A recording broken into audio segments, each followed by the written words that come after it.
ስለ ኢትዮጵያ በእንባ የተላለፈ አስቸኳይ ሀገራዊ መልእክት። ሀገራዊና ዓለም አቀፋዊ ትንቢታዊ መልእክቶችን የምታደርሰን ነብይት ሜሮን ድንበሮ በእንባ የተላለፈ ታላቅ ድንጋጤን የጫረ ትንቢታዊ መልእክትን ትናገራለች። ነብይቷ ይህን ትንቢት ከመናገሯ አስቀድማም ህዝቡ ራሱን እንዲያዘጋጅና ዛሬም በእግዚአብሔር መሬት ህዝቡ ይጸልይበት ዘንድም ትናገራለች። ሀገራችን ኢትዮጵያን ጠርታ ሊሆን ያለ ነገር መኖሩን አስቀድማ የምትነግረን ነብይት ሜሮን ድንበሩ ጊዜው ደርሷል፣ ህዝቤ ግን እንደቀድሞ እንዳይተላለፍ ተጠንቀቁ ስትልም እጅግ አስቸኳይ መልእክትን ማድረሳለች። መልእክቱ ምን ይሆን የሚለውንም ከአንደበቷ እንድታደምጡት ጋበዝን። ስሙኝ፣ ዛሬ የምናገረው ይህ ሀገራዊ መልእክት እንዲህ አለኝ ጌታ። በታላቅ ሪቫይቫል የምጎበኛችሁ ጊዜው ደርሷል። ህዝቤ ግን አለኝ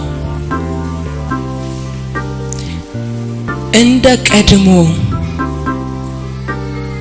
ከሪቫይቫል ጋር እንዳይተላለፍ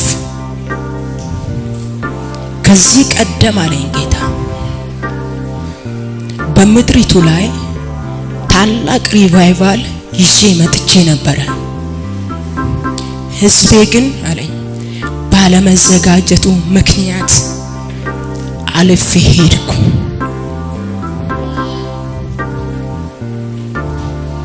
አሁንም አለኝ ታላቅ ሪቫይቫል በምድሪቱ ላይ የማመጣበት ጊዜ ይሄ ጊዜ ነው።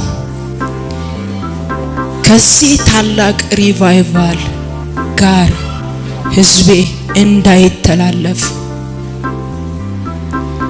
ይህንን ተናገሪ አለኝ። ቆሻሻውን ነገር ከመካከላችሁ አስወግዱ። ስድብን፣ መለያየትን ከመካከላችሁ አስወግዱ።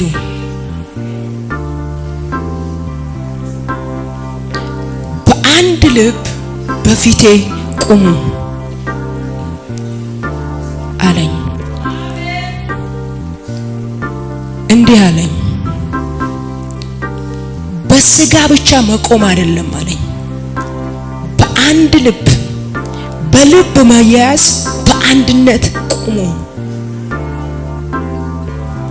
የምጸየፈውን ተጸየፉ፣ የምጠላውን ኃጢአት ጥሉት።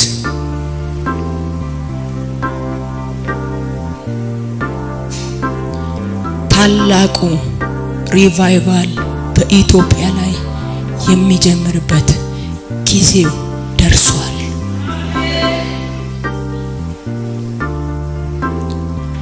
እንዲህ አለኝ ከዚህ ሪቫይቫል የተነሳ የተዘጋጀ ትውልድ ባገኝ፣ ራሱን ለኔ ለየ ትውልድ ባገኝ፣ የምናገረውን ድምጽ የሚሰማ ምላሽ የሚሰጠኝ ትውልድ ባገኝ አለኝ። ምድሪቱን ነፃ ላወጣ መጥቻለሁ።